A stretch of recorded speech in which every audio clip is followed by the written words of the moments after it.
اعوذ باللہ من الشیطان الرجیم، بسم اللہ الرحمن الرحیم۔ معزز ناظرین سامعین، تھمبنیل تو آپ نے دیکھ لیا، یعنی عورت اور مولوی۔ میں یہ دونوں الفاظ یعنی عورت اور مولوی ایک جنس کے طور پر نہیں لے رہا، بلکہ ایک استعارے کے طور پر لے رہا ہوں، اور اسی پر میری پوری بات چیت ہوگی۔ یعنی عورت کا کردار نہیں، مولوی کا کردار نہیں، عورت اور مولوی کا مقصد جو ہے، یہ استعارہ جو ہے، یہ زوج جو ہے، اس کو میں بیان کرنا چاہتا ہوں۔ دیکھیے، اللہ تعالیٰ نے جب آدم کو بنایا، اس کو جنت میں بھیجا، لیکن جنت میں بھیجنے سے پہلے اس کا زوج تیار کر دیا، اور اللہ تعالیٰ نے فرمایا اسکن انت وزوجک الجنہ، یعنی تم اور تمہاری بیوی، تمہارا زوج دونوں جنت میں رہو۔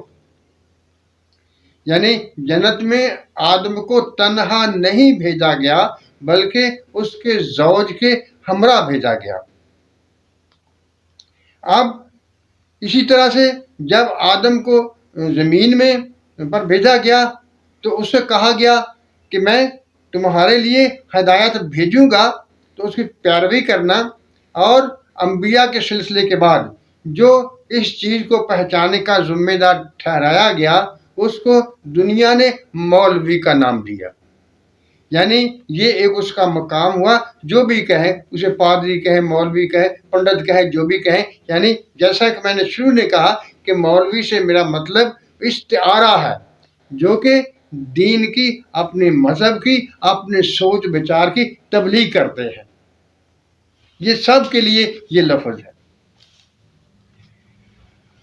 عورت، جس کے بارے میں اقبال نے، ہمارا قومی شاعر علامہ اقبال نے ارشاد فرمایا ہے، حسن عورت سے ہے کائنات میں رنگ۔ یعنی اس کائنات کی خوبصورتی جو ہے، وہ عورت کے دم قدم سے ہے۔ آگے چل کر اسے بات کرتے ہیں۔ اور مولوی ہماری راہ متعین کرتا ہے، یعنی جو بھی فلسفہ ہوتا ہے، چاہے وہ اسلام کا ہو یا کرسچن کا ہو، یہودیت کا ہو، یا اور فلسفہ جو بھی ہو، اس کو آگے پہنچانے والا مولوی ہی ہوتا ہے۔ اس کا نام جو کچھ بھی آپ رکھ لیں۔ اب آپ یہ سوچتے ہوں گے کہ عورت اور مولوی، یہ دونوں کو میں نے کیوں منتخب کیا ہے استعارے کے لیے؟ دیکھیے، انسان میں دونوں رخ موجود ہے، نفس اور روح۔ نفس اس جہان کی چیز ہے، جو اس جہان کی خوبصورتی سے راغب ہوتی ہے، خوبصورتی کو پسند کرتی ہے، کیونکہ اس کا مادہ زمینی ہے۔ اور روح وہ انتہائی اعلیٰ چیز ہے اور آسمانی چیز ہے، اور وہ بلندی کو پسند کرتی ہے، اور آپ اپنا وہ کھویا ہوا مقام وہ حاصل کرنا چاہتی ہے، وہ اپنی محبت کو پانا چاہتی ہے۔ یعنی کل شیء یرجع الی اصلھا، ہر چیز اپنی اصل کی طرف، اپنے مرکز کی طرف لوٹتی ہے۔ نفس زمین کی طرف لوٹے گا، اور روح اپنے مقام کی طرف جائے گی۔ یہی کشمکش اس زندگی کا راز ہے، جو اس کے بارے میں علامہ اقبال نے کہا تھا کہ حسن زن سے ہے تصویر کائنات میں رنگ۔ یعنی اس جہان کے خوبصورتی جو ہے، وہ نفس کو پسند ہے، نفس اس کو پسند کرتا ہے، لیکن جو روح ہے وہ صاف ستھری چیزوں کو پسند کرتی ہے، اعلیٰ معیارات کو پسند کرتی ہے، اور وہ اپنا بلند مقام حاصل کرنا چاہتی ہے۔ آئیے اب ان دونوں کا